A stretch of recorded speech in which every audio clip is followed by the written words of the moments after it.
Good morning students. Now we are going to see about biomolecules.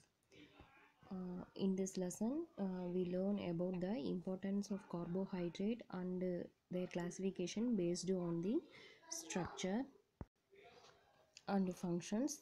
Then structure of glucose and fructose with elucidation, that means explanation about the structure and glucose and fructose.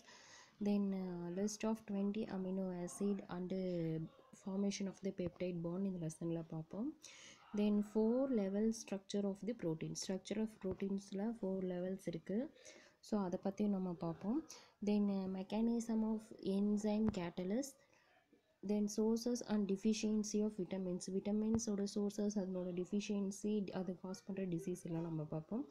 Then next one, the composition and the structure of nucleic acids, then RNA DNA அதனோட differentiation and DNA fingerprinting பார்ப்போம். At last நம்ம importance of the biomolecules இந்த லெசனில் நம்ம பார்ப்போம். Okay, now we go to the lesson introduction part. First, biomolecules அப்படின்னா என்ன அப்படின்னு முதல்ல நம்ம தெரிஞ்சுக்கணும்.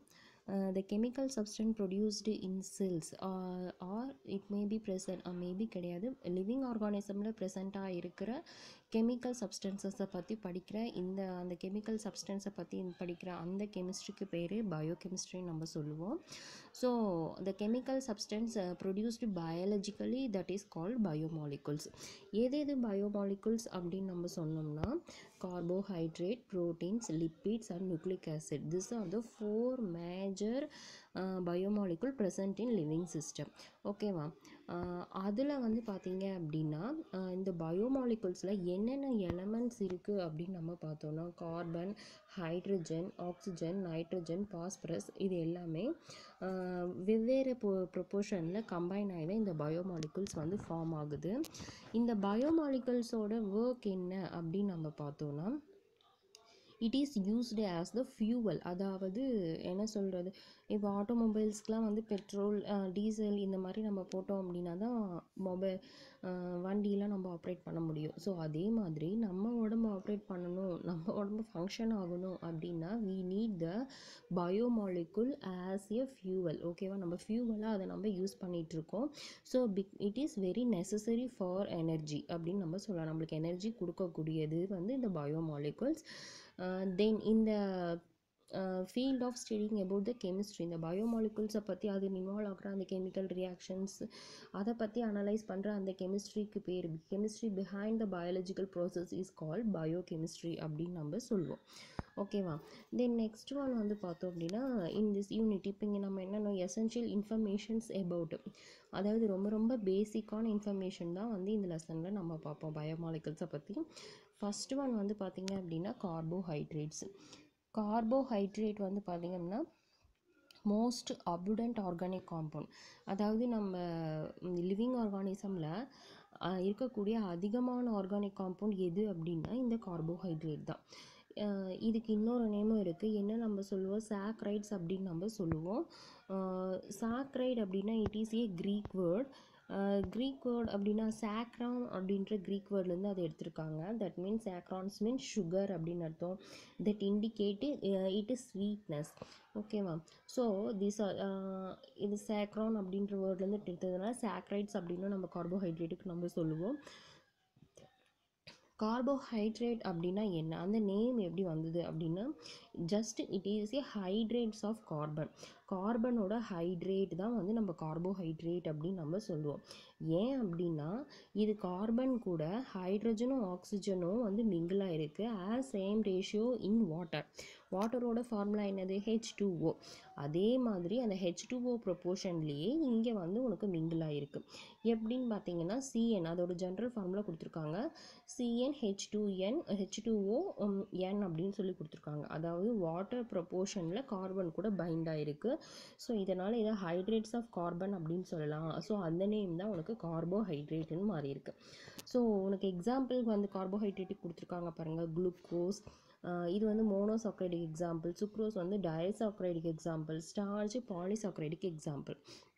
ஸோ மோனோனா என்ன, டைசாக்ரைட்னா என்ன, பாலிசாக்ரைட்னா என்னன்றது இந்த லெசனில் நம்ம பார்க்கலாம். ஸோ உனக்கு ஸ்ட்ரக்சர் கொடுத்துருக்காங்க பாருங்கள், குளுக்கோஸோட ஸ்ட்ரக்சர் உனக்கு கொடுத்துருக்காங்க. It is a hexa sugar, hexo sugar, இது 6 கார்பன் இருக்கும். அதே மாதிரி ஃப்ரக்டோஸ் வந்து 6 கார்பன் இருக்கக்கூடிய ஒரு கீட்டோ சுகர். இது ரெண்டுமே வந்து மோனோசாக்ரைட்ஸ். அதே மாதிரி வந்து பார்த்திங்கன்னா சுக்ரோஸ், இங்கே பார்த்திங்கன்னா 2 சுகர் கம்பைன் ஆகிருக்கும். குளுக்கோஸ் அண்ட் ஃப்ரக்டோஸ் தான் கம்பைன் ஆகிருக்கும், அதை நம்ம சுக்ரோஸ் அப்படின்னு நம்ம சொல்லுவோம். 2 சாக்ரைட் யூனிட் கம்பைன் ஆகிருக்கும், ஸோ இது டைசாக்ரைட் அப்படின்னு நம்ம சொல்லுவோம். இதே வந்து மோர் தென் 2 யூனிட்ஸ் பைண்ட் ஆகிட்டே இருந்தது அப்படின்னா அதை நம்ம பாலிசாக்ரைட். எக்ஸாம்பிள் ஸ்டார்ச், அதனோட ஸ்ட்ரக்சர் உனக்கு இங்கே கொடுத்துருக்காங்க. ஓகேவா? ஓகே, நெக்ஸ்ட் ஒன் வந்து கார்போஹைட்ரேட் ப்ரிப்ரேஷன். இது எப்படி சிந்தசிஸ் பண்ணலாம் அப்படின்னு பார்த்தீங்கன்னா, it is synthesised by green leaves during photosynthesis. Photosynthesis மூலியமாக தான் நம்ம இதை சிந்தசைஸ் பண்ணுறோம். இது வந்து ஒரு காம்ப்ளெக்ஸான ப்ராசஸ் தான் இது. ஸோ எப்படி அப்படின்னு பார்த்தீங்க அப்படின்னா, அதாவது கார்பன் டை ஆக்சைடு, வாட்டர் வந்து ரியாக்ட் ஆகுது இந்த ப்ரெசன்ஸ் ஆஃப் சன்லைட் முன்னிலையில் ரியாக்ட் ஆகி உனக்கு என்னென்ன ஃபார்ம் ஆகுது அப்படின்னு பார்த்தீங்கன்னா, அதாவது குளுக்கோஸ் ப்ளஸ் ஆக்சிஜன் வந்து உனக்கு ஃபார்ம் ஆகும். அந்த குளுக்கோஸ் வந்து நம்ம ஸ்டார்ச் அப்படின்னு நம்ம சொல்லுவோம். தென் ஆக்சிஜன் வந்து உனக்கு கேஸாக லிபரேட் ஆகும். இந்த glucose is then converted into carbohydrates and it consumed by the animals. அதாவது குளுக்கோஸ் யூனிட்லாம் ஒன்று ஒன்றா சேர்ந்து அது கார்போஹைட்ரேட்டாக பல்க் மாலிகுலாக மாறி அது வந்து உனக்கு அனிமல்ஸ் வந்து அதை கன்சியூம் பண்ணிச்சுன்னா உனக்கு அப்போ எனர்ஜி அந்த அனிமல்ஸ்க்கு எல்லாமே உனக்கு கிடைக்கும். தென் நெக்ஸ்ட் ஒன் வந்து பார்த்தீங்கன்னா configuration of carbohydrate. So configuration அப்படின்னு சொல்லக்குள்ள ஆல் த கார்போஹைட்ரேட், ஆல்மோஸ்ட் எல்லா கார்போஹைட்ரேட்டுமே வந்து பார்த்தீங்க அப்படின்னா ஆப்டிக்கலி ஆக்டிவ். அந்த ஆப்டிக்கல் ப்ராப்பர்ட்டி இது எல்லாமே நீங்கள் லாஸ்ட் இயரே படிச்சிருப்பீங்க. அதாவது இது rotate the plane polarised light because it has 1 or more chiral carbon. அந்த கைரல் கார்பன் அதில் ப்ரெசென்ட் ஆகிருக்கிறதுனால ஆப்டிக்கலி ஆக்டிவாக வந்து உனக்கு இந்த கார்போஹைட்ரேட் இருக்கும்.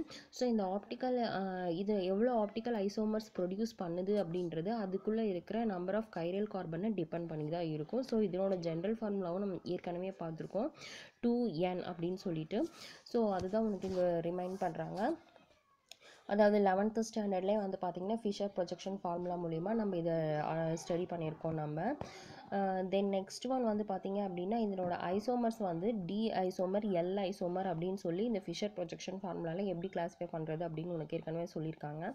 அதாவது லைட்டை ரொட்டேட் பண்ணுற டைரக்ஷனை பொறுத்து ப்ளஸ் ஆர் மைனஸ், அதாவது ப்ளஸ் குளுக்கோஸ் மைனஸ் குளுக்கோஸ் அப்படின்லாம் நம்ம சொல்லுவோம். அதாவது clockwise, anticlockwise, இது எல்லாமே நம்ம சொல்லுவோம்.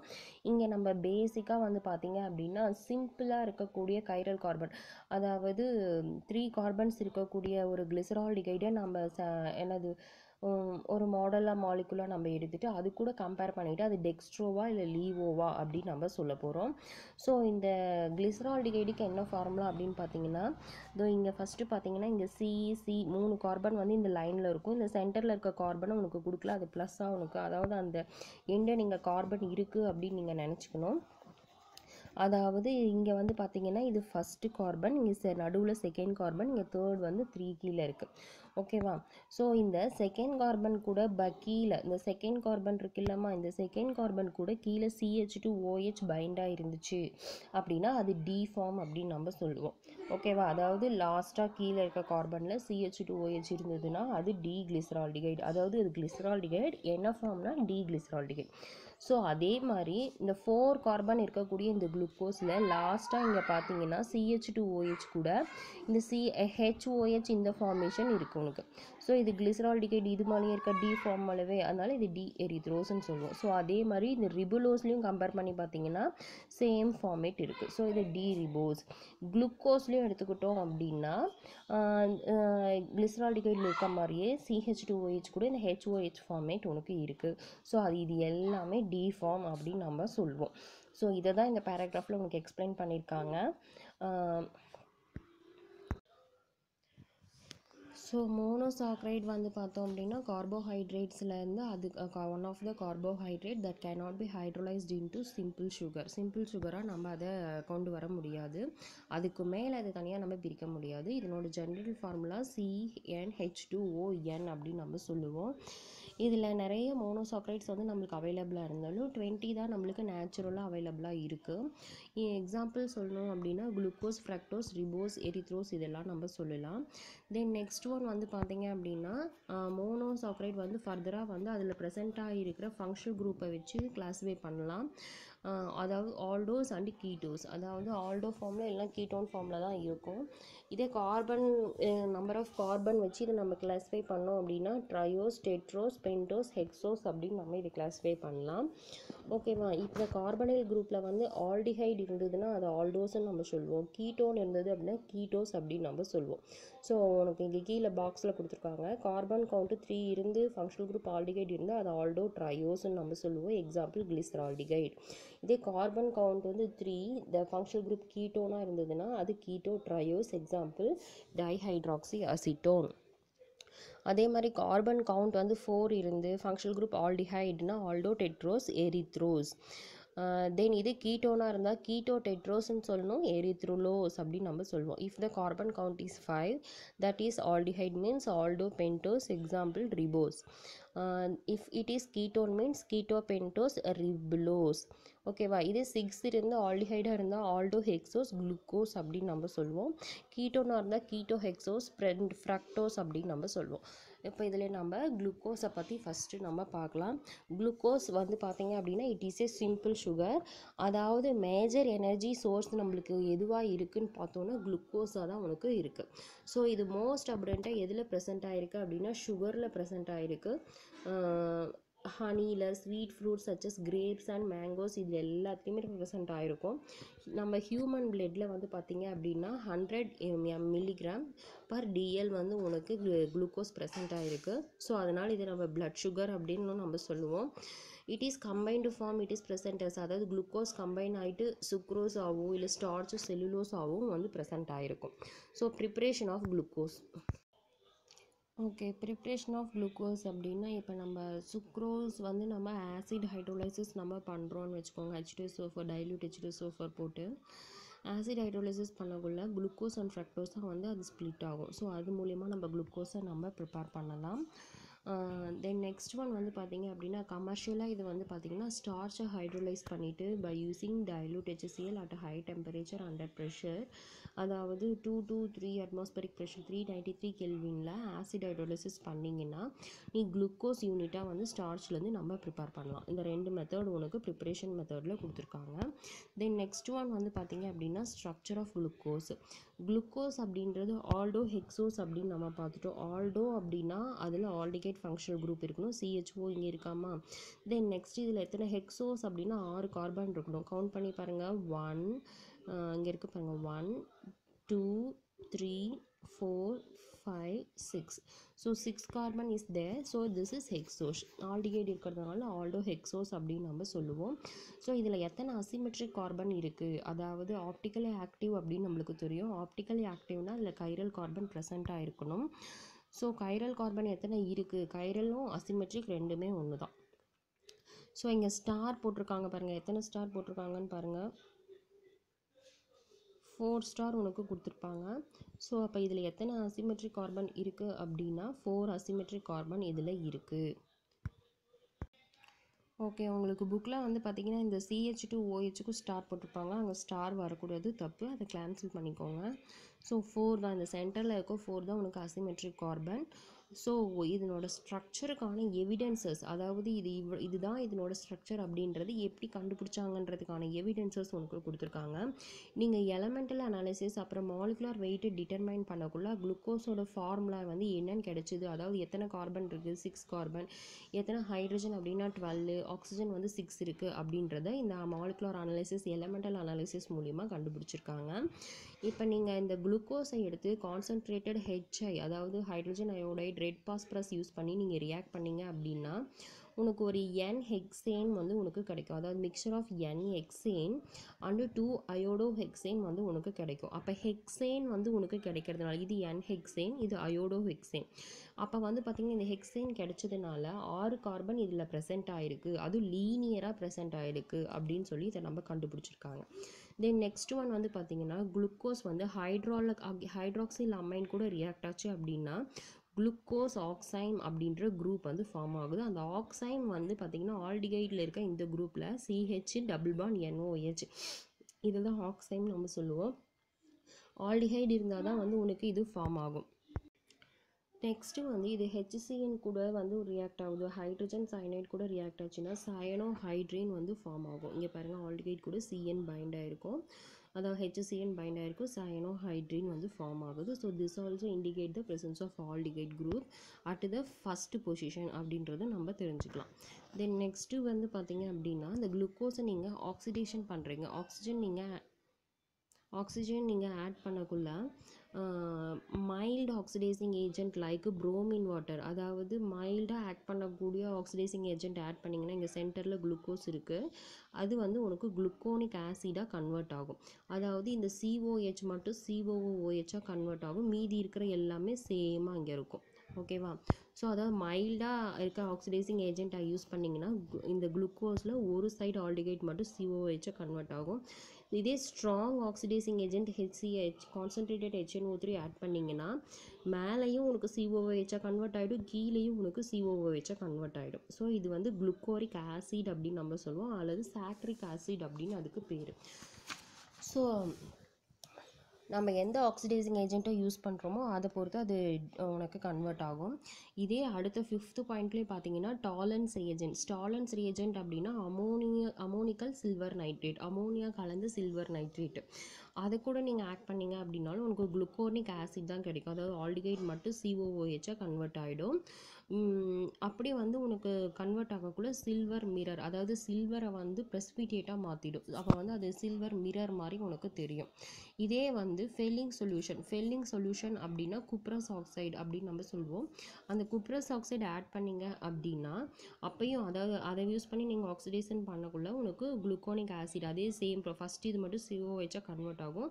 Cu2O வந்து ப்ரெசிபிடேட், ஒரு ரெட் ப்ரெசிபிடேட் உனக்கு கிடைக்கும். இது ரெண்டுமே வந்து பார்த்திங்கன்னா ஆல்டிகைட் இருக்குது அப்படின்றதுக்கு கன்ஃபார்ம் பண்ணக்கூடிய ஒரு கன்ஃபர்மேட்ரி டெஸ்ட் தான். சரியா? அந்த கன்ஃபர்மேட்ரி டெஸ்ட்டாக நம்ம இதை யூஸ் பண்ணுவோம். இது நீங்கள் ப்ராக்டிக்கலையும் நீங்கள் செய்வீங்க. தென் நெக்ஸ்ட் ஒன் வந்து பார்த்தீங்க அப்படின்னா 6th பாயிண்ட்டு, இப்போ குளுக்கோஸ் வந்து பார்த்திங்க அப்படின்னா அசிட்டிக் அன்ஹைட்ரேட் கூட ரியாக்ட் ஆச்சு அப்படின்னா இந்த CHO4 இருக்குது பார்த்தீங்களா, இந்த CHO4 ப்ளஸ் இந்த கீழே இருக்க OH, அதாவது OH இருக்க எல்லா குரூப்புமே அசிட்டேட்டாக உனக்கு கன்வெர்ட் ஆகிடும். அசிட்டேட் அப்படின்னா CH3COO, இந்த அசிட்டேட்டாக உனக்கு கன்வெர்ட் ஆகும். ஸோ மொத்தம் பென்டா அசிட்டேட் இருக்கும். ஸோ ப்ளஸ் அசிட்டிக் ஆசிடும் உனக்கு கிடைக்கும். ஸோ இதுலேருந்து நம்ம என்ன தெரிஞ்சுக்கிறோம் அப்படின்னா 5 OH குரூப் அதில் பைண்ட் ஆகிருக்கு அப்படின்றது நம்ம தெரிஞ்சுக்குவோம். தென் நெக்ஸ்ட் ஒன் வந்து 7th பாயிண்ட் வந்து பார்த்தீங்க அப்படின்னா குளுக்கோஸ் வந்து ஒரு ஸ்டேபிள் காம்பவுண்ட். இது வந்து டீஹைட்ரேஷன் ஈஸியாக நடக்காது. ஸோ இது என்ன இண்டிகேட் பண்ணுது? It indicate that more then one hydroxyl group, அதாவது ஹைட்ராக்சில் குரூப் அதிகமாக இருக்குது கார்பன் கூட, அதனால் அது வந்து ஈஸியாக ஹைட்ரேஷன் ஆகாது. அப்போ எத்தனை இருக்குதுன்னு நம்மளுக்கு ஏற்கனவே தெரியும், 5 ஹைட்ராக்சில் குரூப் இருக்குது, 5 டிஃப்ரெண்ட் கார்பன், ஒரே கார்பன் கூட இல்லை 5 டிஃப்ரெண்ட் கார்பன் கூட பைண்ட் ஆகிருக்கு. ஒரு 6th கார்பனில் வந்து பார்த்திங்கன்னா ஆல்டிகைட் ஒன்று பைண்ட் ஆகிருக்கும். The exact spatial arrangement of OH was given by Emil Fischer. அதாவது இந்த OH அரேஞ்ச்மெண்ட்லாம் வந்து பார்த்திங்கன்னா ஃபிஷர் அப்படின்ற சயின்டிஸ்ட் வந்து ஒரு டயக்ராம் மூலமா எக்ஸ்பிளைன் பண்ணியிருக்காரு. அதாவது டி குளுக்கோஸ் கான்ஃபிகரேஷன், டெக்ஸ்ட்ரோ ரொட்டேட்டரியோட கான்ஃபிகரேஷன் எப்படி இருக்கும் அப்படின்னு சொல்லி உங்களுக்கு எக்ஸ்பிளைன் பண்ணியிருக்காங்க. ஓகே, நெக்ஸ்ட்டு வந்து பார்த்திங்கன்னா குளுக்கோஸோட சைக்ளிக் ஸ்ட்ரக்சர் வந்து உனக்கு கொடுத்துருக்காங்க. இது சைக்ளிக்காக எப்படி எழுதலாம்? ஏன்னா இவ்வளோ நேரம் இந்த லீனியர் ஸ்ட்ரக்சர் தான் நீங்கள் பார்த்துருப்பீங்க. இப்போ இது alpha D glucose, beta D glucose ரெண்டு விதமாக நம்ம எழுதலாம். ஆல்ஃபா அப்படின்னா ஃபஸ்ட்டு இந்த இடத்துல பார்த்திங்கன்னா HOHன்னு இருக்கும். பீட்டான்னு பார்த்திங்கன்னா OHH அப்படின்னு இருக்கும். மீதி எல்லாமே சேமாக தான் இருக்கும். இந்த பிளேஸ் மட்டும் உனக்கு டிஃப்ரெண்ட்டாக இருக்கும். ஸோ இதை வச்சு நம்ம ஆல்ஃபாவா பீட்டாவா அப்படின்றத நம்ம கண்டுபிடிக்கலாம். இதை நம்ம ஓப்பன் செயின் ஸ்ட்ரக்சர் சொல்லுவோம். இது வந்து சைக்ளிக் ஸ்ட்ரக்சர் அப்படின்னு நம்ம சொல்லுவோம். ஸோ இதை எப்படி எழுதுறது அப்படின்றத நம்ம பார்க்கலாம். ஃபஸ்ட்டு நீங்கள் இந்த ஆல்டிகைட் குரூப் இருக்கு இல்லைம்மா, இந்த ஃபஸ்ட்டு மேலே இருக்க இந்த ஆல்டிகைட் குரூப்பை, ஸோ இந்த ஆல்டிகைட் குரூப் இருக்குல்ல, இந்த ஆல்டிகைட் குரூப்பை என்ன பண்ணுறீங்கன்னா முதல்ல இந்த HO அப்படின்னு நம்ம எழுதுகிறோம். என்ன அர்த்தம்னா இந்த C கூட ஃபஸ்ட்டு கார்பனில் இருக்க அந்த ஆல்டிகைட் கூட இந்த CH2OH ஜாயின் பண்ணணும். ஸோ இந்த ஜாயின் பண்ணி எழுதுகிற ஸ்ட்ரக்சர் தான் சைக்கிளிக் ஸ்ட்ரக்சர். மீதி எல்லாமே வந்து இங்கே இருக்கும். ஸோ அப்படி எழுதக்குள்ள ஃபஸ்ட்டு இந்த ஆல்டிகைட் குரூப்பில் இருக்க இந்த ஆல்டிகைட்டில் இருக்கக்கூடிய C கீழே HO வந்து ரிங்கு ஜாயின் பண்ணும். ஸோ அதனால் நீங்கள் இங்கே எழுதிக்கோங்க. இந்த கீழே இருக்க CH2OH கொண்டு வந்து இந்த கார்பன் கூட பைண்ட் பண்ணிக்கிறீங்க. ஓகேவா? பைண்ட் பண்ணிட்டீங்கன்னா ரிமைனிங் இங்கே எத்தனை கார்பன் இருக்குன்னு பாருங்கள். 1 2 3 4 தான் இருக்குது. இது பைண்ட் பண்ணிட்டோம் நம்ம. ஸோ 1 2 3 4 இருக்குது. இந்த 4th கார்பன் வந்து எது கூட பைண்ட் ஆகும்னா ஆக்சிஜன் கூட உனக்கு பைண்ட் ஆகிருக்கும். ஓகேவா? ஸோ பைண்ட் ஆனது கார்பன் நீங்கள் எழுதிக்கோங்க. அடுத்தது ஃபஸ்ட்டு வந்து என்ன இருக்குது HOH. ஸோ HOH அடுத்ததும் வந்து பார்த்திங்கன்னா HOH. அதாவது லாஸ்ட்லேருந்து வரக்குள்ள ஃபஸ்ட்டு HOHனா HOHன்னு எழுதிட்டோம். அடுத்தது HOH. ஸோ HOH மாற்றிருக்கு OHHன்னு எழுதுவோம். அடுத்தது HOH அப்படின்னு நம்ம எழுதுவோம். ஸோ கார்பனை எழுதிட்டிங்கன்னா HOH மட்டும் நீங்கள் பார்த்து போட்டிங்கன்னா போதும். ஆல்ஃபா அப்படின்னா ஆக்சிஜன் கூட பைண்டாக இருக்க இந்த கார்பனில் HOHன்னு இருக்கணும். இதே வந்து பீட்டாவாக இருந்தது அப்படின்னா ஆக்சிஜன் கூட பைண்டாக இருக்க கார்பனில் OHHன்னு வந்து இருக்கும். ஓகேவா? மீதி இருக்கிறது எல்லாமே சேமாக தான் இருக்கும். ஓகே, அப்போ சைக்கிளிக் அப்படின்னா எப்படி எழுதுகிறோம்? 6 கார்பன் இருக்குது. இந்த 6 கார்பனில் வந்து பார்த்திங்கன்னா ஃபஸ்ட்டு ஆல்டிகைட் கார்பன் நீங்கள் எடுத்துக்கிறீங்க. ஆல்டிகைட் கூட இந்த CH2OH கம்பைன் பண்ணுறீங்க. ஆக்சிஜனும் வந்து சைக்கிளிக்கில் வர மாதிரி எழுதிக்கிறீங்க. ஓகேவா? அந்த ஆக்சிஜன் கூட 4th கார்பனை பைண்ட் பண்ணிக்கிறீங்க. ஸோ இந்த மாதிரி நீங்கள் ஸ்ட்ரக்சரில் எழுதுக்குள்ளே இது எதை ரிசம்பிள் பண்ணுற மாதிரி இருக்குது? அதாவது 5 கார்பன் செயினில் இருக்குது, ஒரு ஆக்சிஜன் மிங்கிள் ஆகிருக்கு, கனெக்ட் பண்ணுது. ஸோ இது பைரனோஸ் ரிங்கு போல் இது ரிசம்பிள் ஆகிறதுனால இது வந்து குளுக்கோஸ் பைரனோஸ் அப்படின்னு நம்ம இதை சொல்லுவோம். ஸோ இதில் இந்த ஆல்ஃபா குளுக்கோஸ் வந்து பார்த்திங்க அப்படின்னா இதனோட ரொட்டேஷன் ஸ்பெசிஃபிக் ரொட்டேஷன் வந்து என்ன இருக்குது? 112. பீட்டா குளுக்கோஸ்க்கு வந்து 18.7 டிகிரி அப்படின்னு சொல்லி இதோட ரொட்டேஷன் கொடுத்துருக்காங்க. when a pure form of any one of this sugar is dissolved in water, அதாவது ஒரு பியூர் ஃபார்ம் எடுத்து நீங்கள் வாட்டரில் டிசால்வ் பண்ணீங்க அப்படின்னா ஆல்ஃபா வந்து பீட்டாவோ பீட்டா வந்து ஆல்ஃபாவோ வந்து அதனோட செயினில் வந்து இன்டர் கன்வர்ஷன் நடக்கும். ஸோ அந்த மாதிரி நடக்கக்குள்ள யூக்லிபிரியம் மிக்சர் வந்து உனக்கு ஃபார்ம் ஆகும். இன்டர் கன்வென்ஷன் நடக்கக்குள்ள ஒரு யூக்லிபிரியம் அது ரெண்டுத்துக்கும் நடுவுலையும் இருக்கும். ஸோ அந்த அப்போ வந்து அதனோட ரொட்டேஷன் வந்து +53 டிகிரி இருக்கும். ஸோ அதை நம்ம மியூட்டா ரொட்டேஷன் அப்படின்னு நம்ம சொல்வோம். தென் நெக்ஸ்ட் ஒன் வந்து பார்த்திங்க அப்படின்னா எபிமர்ஸ். எபிமர்ஸ் அப்படின்னா அதாவது ஐசோமரோட இன்னொரு டைப் தான். Same molecular formula, different in structure தான். பார்த்திங்கன்னா இந்த குளுக்கோஸோட எபிமர் அப்படின்னு எடுத்துக்கிட்டோன்னா இங்கே பார்த்திங்கன்னா குளுக்கோஸ், கேலக்டோஸ், மேனோஸ் உனக்கு கொடுத்துருக்காங்க. இது மூணுமே வந்து பார்த்திங்கன்னா 6 கார்பன் இருக்கக்கூடிய ஒரு சுகர் தான். ஸோ இந்த 6 கார்பன்லேயுமே இது எல்லாமே ஆல்டோ சுகர் தான். கீழேயும் எல்லாத்துக்கும் CH2OH தான் இருக்குது. ஆனால் இங்கே வந்து பார்த்திங்கன்னா குளுக்கோஸில் HOH அப்படின்னு இருக்காமல் அந்த குளுக்கோஸில் இருக்கக்கூடிய HOH வந்து பார்த்திங்கன்னா மேனோஸில் வந்து அது OHHன்னு டிஃபராக இருக்கும். ஓகேவா? இது C2 பொசிஷன் மட்டும், அதாவது மேனோஸ்க்கும் குளுக்கோஸும் வந்து பார்த்திங்கன்னா C2 எபிமர் அப்படின்னு சொல்லுவோம். செகண்ட் பொசிஷன் மட்டும் டிஃப்ரெண்ட்டாக இருக்குது. அதே குளுக்கோஸும் கேலக்டோஸையும் நீ கம்பேர் பண்ணினா 4th பொசிஷனில் இங்கே HOH இங்கே OHH. ஸோ 4th பொசிஷன் மட்டும் டிஃபராக இருக்கும். ஸோ குளுக்கோஸ்க்கு கேலக்டோஸ் வந்து C4 எபிமர், அதே மாதிரி மேனோஸ் வந்து குளுக்கோஸ்க்கு C2 எபிமர். அதாவது எந்த பொசிஷனில் டிஃப்ரெண்ட்டாக இருக்கோ அந்த பொசிஷனோட கார்பன் நம்பரை சொல்லி நம்ம எபிமர் அப்படின்னு நம்ம சொல்லுவோம். இது 2 மார்க் கொஷினில் கேட்பாங்க. இப்போ நம்ம எலுசிடேஷன் ஆஃப் அதாவது evidences for structure of glucose ஒரு 9 பாயிண்ட் நம்ம பார்த்துருப்போம். அதுவும் வந்து 5 மார்க்கில் கேட்பாங்க. அப்படி கேட்டாங்கன்னா நீங்கள் எல்லா பாயிண்ட்ஸும் ரியாக்ஷனோடு தான் நீங்கள் எழுதணும். ஓகேவா? ஸோ அது இம்பார்ட்டன்ட் கொஷின் தான்.